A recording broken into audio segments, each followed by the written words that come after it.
Greetings, salutations, and good now. I'm local astrologer Kevis Major, doing it major. And in today's video, we're going to be talking about some planetary positions and different aspects that are influencing us in a major way. Today's the 8th of November 2024, and we are 16 days or 16 degrees into the Scorpionic season. And that means in 14 days, are just about we're going to be ushering in the Sagittarius season. So the Sagittarius are getting excited and they are getting prepared. But right about now, go Scorpio, go Scorpio, go Scorpio. It's a birthday, it's a birthday, it's a birthday. Yo, happy birthday to all of the Scorpios, and I hope you have a major Scorpio season and you see some major wins and some major gains. So as we push forward through the Scorpionic season, Scorpio is all about that passion and intensity. So a lot of intensity is going to be building.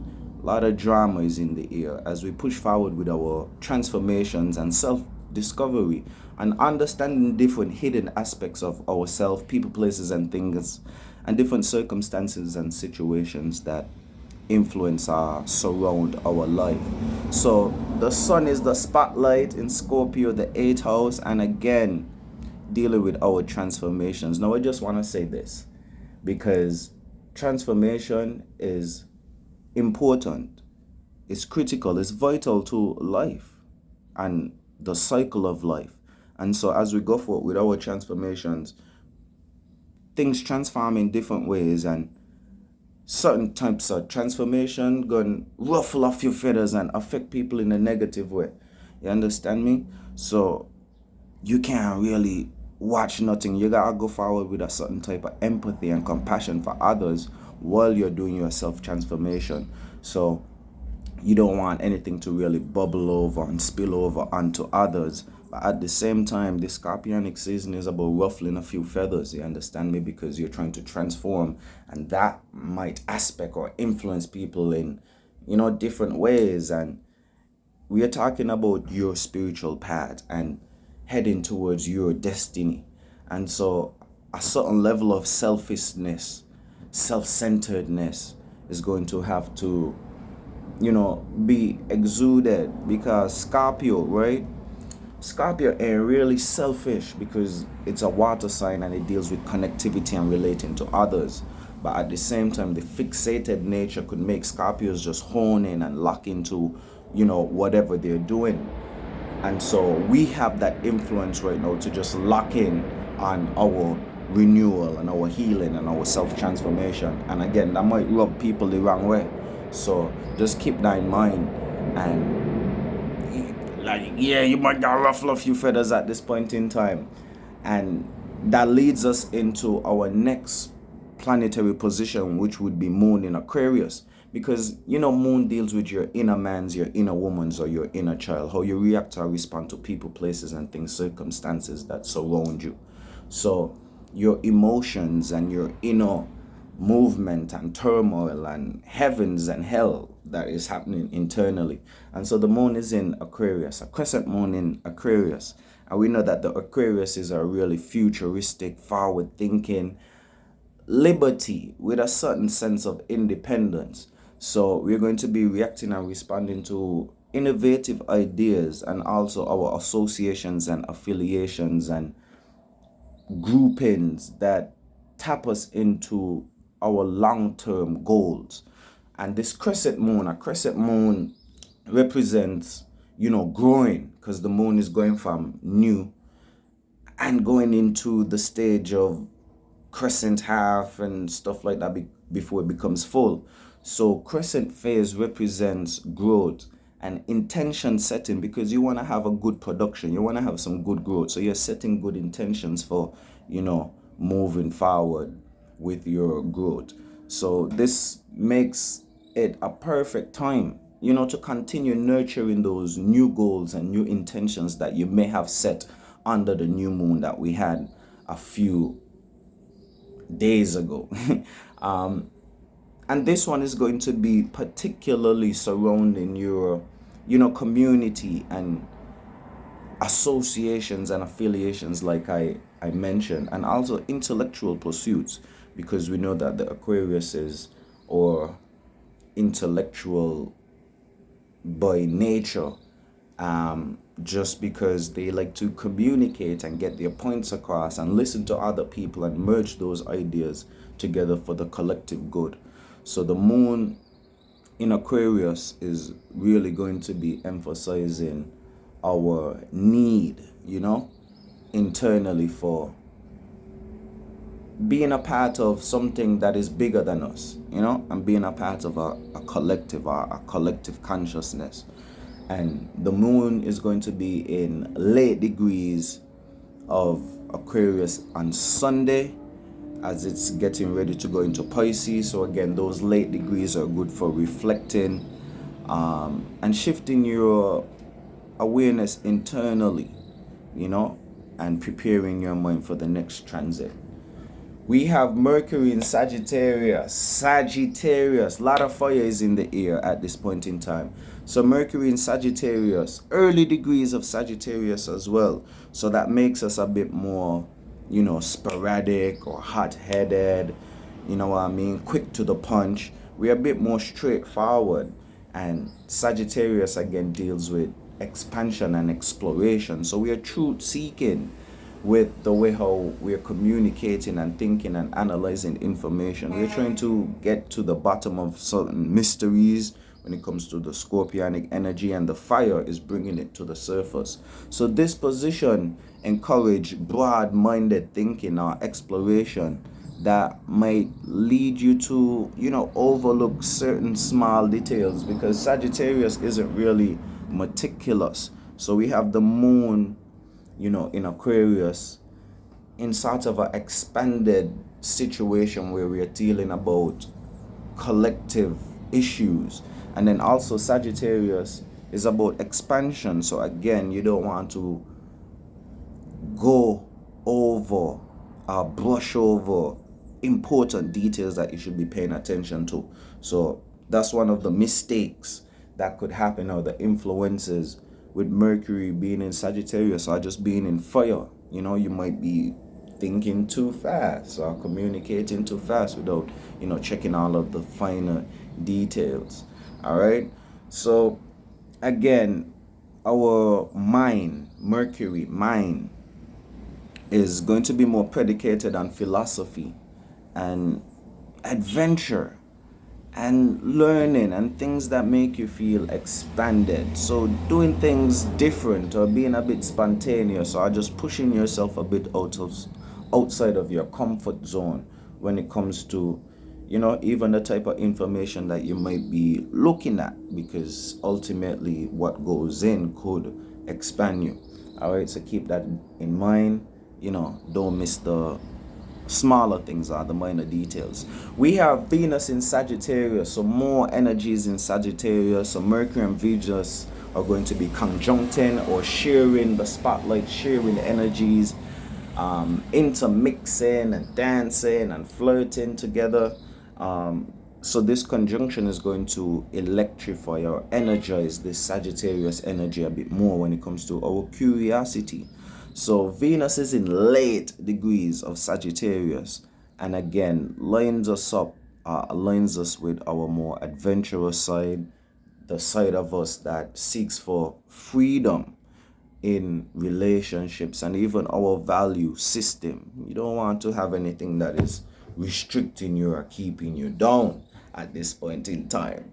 So whether that's man, woman, child, job, hobby, people want to be a bit more free. So this energy seeks us authenticity, our realness in the explorations and, the connectivity that you're going to be seeking at this point in time. Again, Venus deals with our pleasure and how we want to go about getting fulfilled. So at this point in time, social events, traveling, cultural activities such as carnival will definitely be beneficial.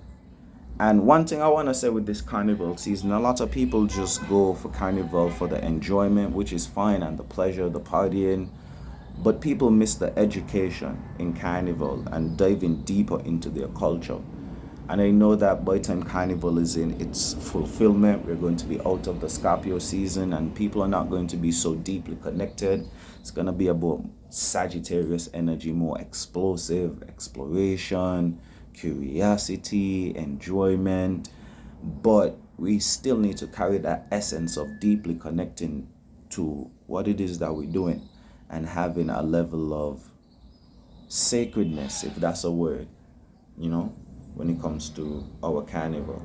Anyway, Mars is in Leo. This is really a powerful, a very, very dynamic and powerful position because we know that Mars is exalted in Leo. So this makes it even more, I don't want to say at work, but it's comfortable, but still at work. So just imagine that you're doing exactly what you love to do when it comes to your ambitions, your motivations, going towards your goal. That's the position that Mars is in right now. Loves to be here. So the energies are high.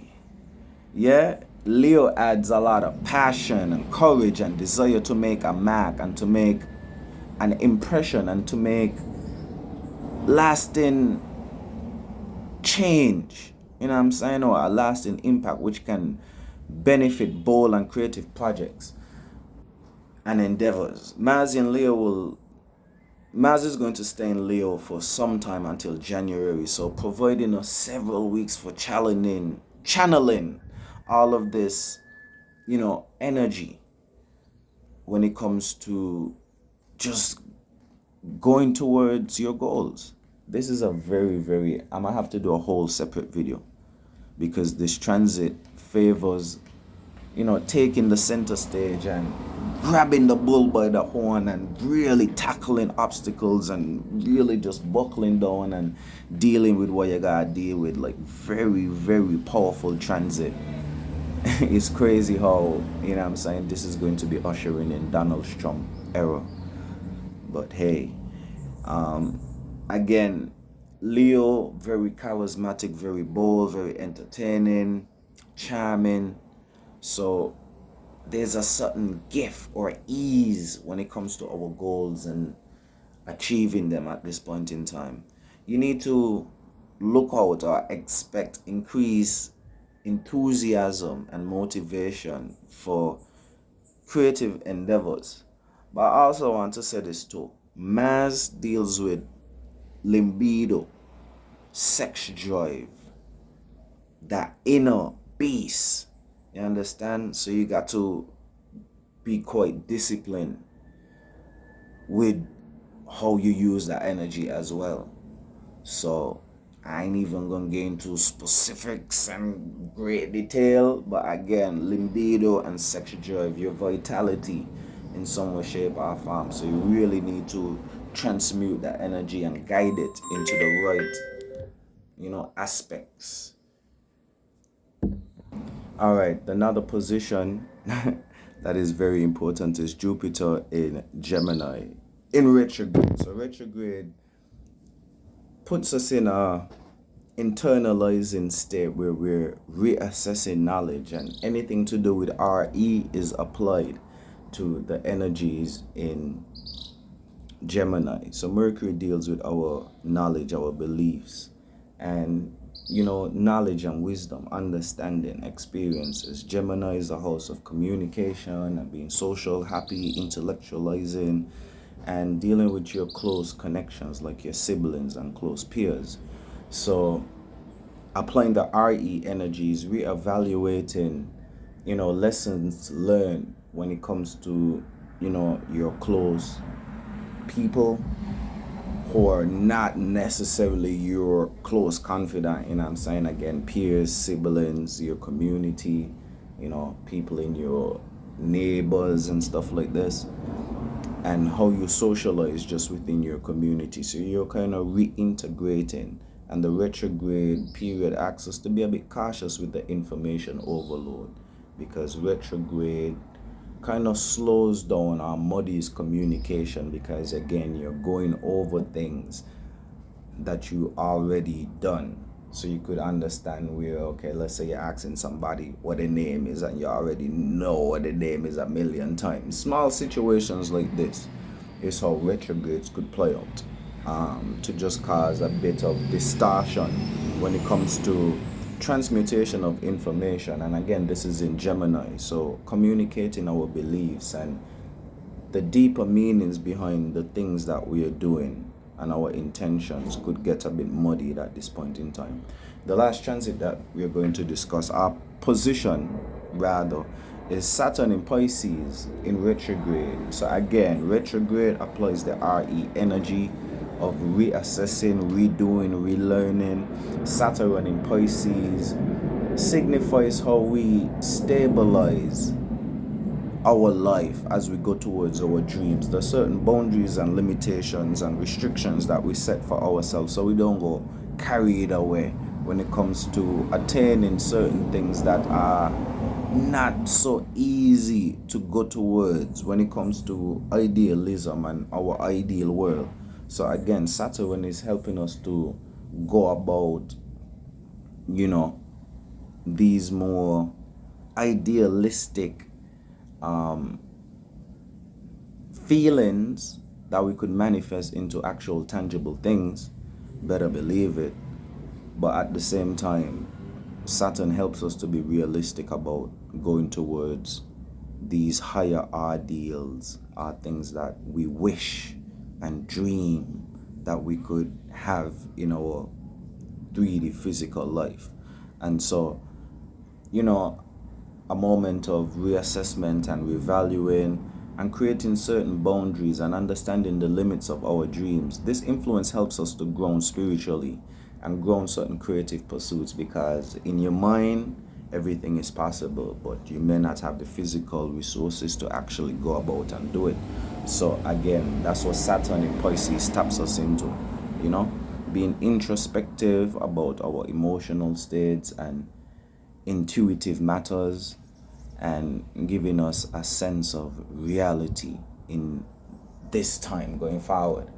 All right, so before we wrap up, the major aspect that I just want to touch on is the square that we have between Sun and Moon. Now, Sun is in Scorpio, Moon is in Aquarius, which clashes, and there's conflicts and learning opportunities that the Scorpio and the Aquarius need to go through, because they're both fixated, they're both persistent, which is a good quality, but they could be both headstrong and stubborn and clash and have differences of opinions and feelings, because Scorpio is more about the feeling and the Aquarius is more about the logic and the rationale. So there's going to be some sort of square off in terms of your emotional state and your rationale. And the master I don't even want to say that, but it's our job to be the great equalizers and equalize this type of energy. So if you look where Scorpio is, if you slide across a bit more, you have Sagittarius. If you look where Aquarius is, if you slide across more, you have Capricorn. So if you blend Sagittarius and Capricorn energies, I'm saying, to create like a little semi-sextile between there, that could give you some energies to tap into. So fiery but still earthy. So be curious, express yourself, try to expand, but set certain limits and boundaries for this expansion, because the way how you move forward, and don't be too aggressive, because Mars is there adding all of this aggression, but we have a opportunity for certain challenges to arise internally. And so just being the great equalizer, like I said, and just balancing out. And you should have already had your intentions and goals written down from in the new moon. So you should know exactly what you're doing and exactly what you're supposed to be going towards in some way, shape, or form. Maybe not all the great details, because we have certain aspects that are limiting Jupiter's capability, and again, it's in retrograde. So relearning, and having experiences again to just reaffirm your understanding of who you are, where you are, and where you're going.